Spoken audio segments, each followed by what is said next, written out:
नमस्कार मंडळी. आज आपण बोलणार आहोत महाराष्ट्रातल्या शेतकऱ्यांसाठी आलेल्या एका खूप मोठ्या आणि महत्त्वाच्या बातमीबद्दल. शेतापर्यंत जाण्याचा रस्ता जो अनेक वर्षांपासून एक मोठी डोकेदुखी बनला होता, त्याबद्दल शासनाने एक अत्यंत महत्त्वाचा निर्णय घेतला आहे. हा निर्णय शेतकऱ्यांचं आयुष्य कसा बदलू शकतो तेच आज आपण सोप्या भाषेत समजून घेऊया. जरा विचार करा, आपल्याकडे शेतीसाठी एकदम आधुनिक ट्रॅक्टर आहे, पीक काढायला चकचकीत हार्वेस्टर आहे, पण हे सगळं अवाढव्य सामान शेतापर्यंत न्यायचं कसं? कारण रस्ता आहे तोच जुना, चिंचोळा, जिथून जेमतेम एक बैलगाडी जाऊ शकते. ही जी अडचण आहे ना, ती महाराष्ट्रातील लाखो शेतकरी रोजच्या रोज अनुभवतात. आणि नेमकी हीच समस्या आता शासनाच्या लक्षात आली आहे.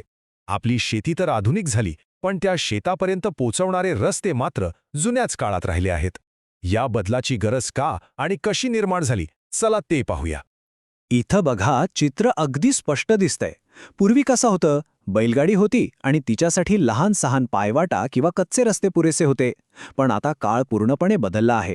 शेतीत ट्रॅक्टर, हार्वेस्टरसारखी मोठी आणि अवजड यंत्र आली आहेत आणि या यंत्रांना शेतापर्यंत पोहोचायला प्रशस्त, रुंद रस्त्यांचीच गरज आहे.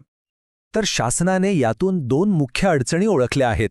पहिली म्हणजे ही मोठी यंत्र अरुंद रस्त्यामुळे शेतापर्यंत पोहोचूच शकत नाहीत, आणि दुसरी जी त्याहूनही गंभीर आहे ती म्हणजे हा रस्ता नक्की कोणाचा याची कुठेही अधिकृत नोंद नाही.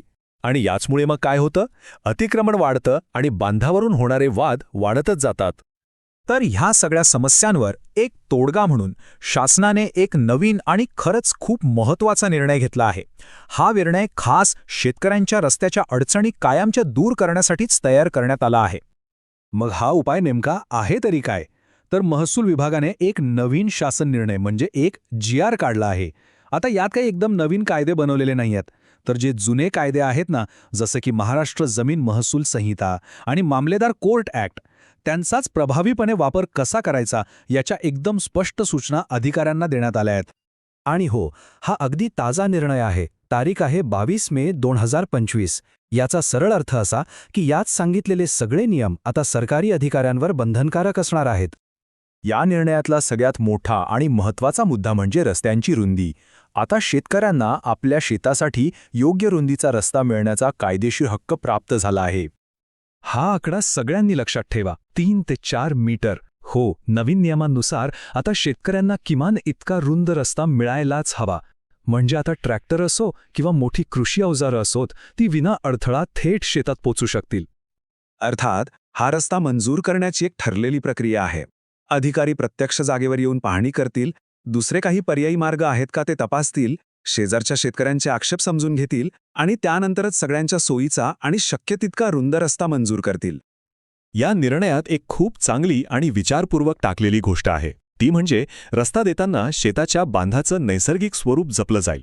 कारण आपल्याला माहीत आहे की बांध हे पाणी व्यवस्थापनासाठी किती महत्त्वाचे असतात. त्यामुळे उगाचच रस्ता रुंद करण्याच्या नावाखाली बांधाची तोडफोड केली जाणार नाही. चला, रस्ता तर रुंद झाला, पण त्याला कायदेशीर संरक्षण नसेल तर काय उपयोग? याच प्रश्नाचं उत्तर या निर्णयाच्या दुसऱ्या भागात मिळतं. आता प्रत्येक मंजूर झालेल्या शेतरस्त्याची अधिकृतपणे नोंद होणार आहे. आणि याचं महत्त्व काय आहे हे शासन निर्णयाच्या या एका वाक्यातच दडलं आहे.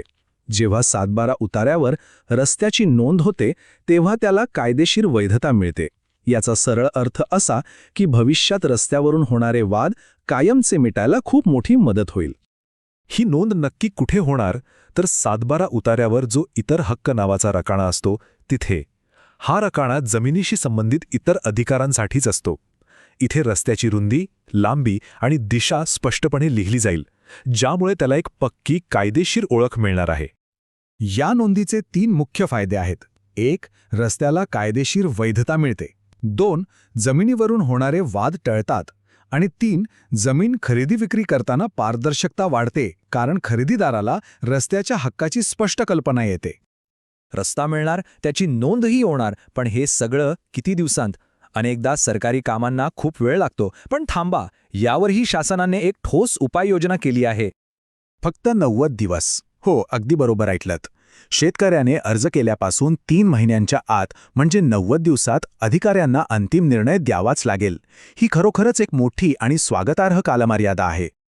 आणि यातली सगळ्यात दिलासा देणारी गोष्ट म्हणजे ही 90 दिवसांची मुदत फक्त नवीन अर्जांसाठी नाही, तर वर्षानुवर्षे धूळ खात पडलेल्या जुन्या प्रकरणांनाही लागू आहे.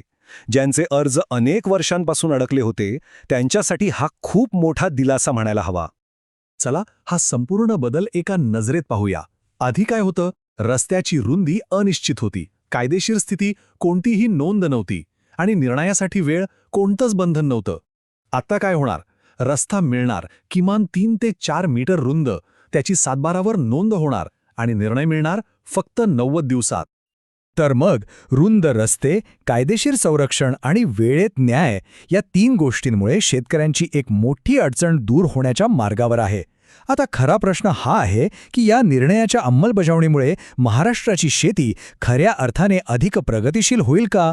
यावर विचार करायला नक्कीच हरकत नाही.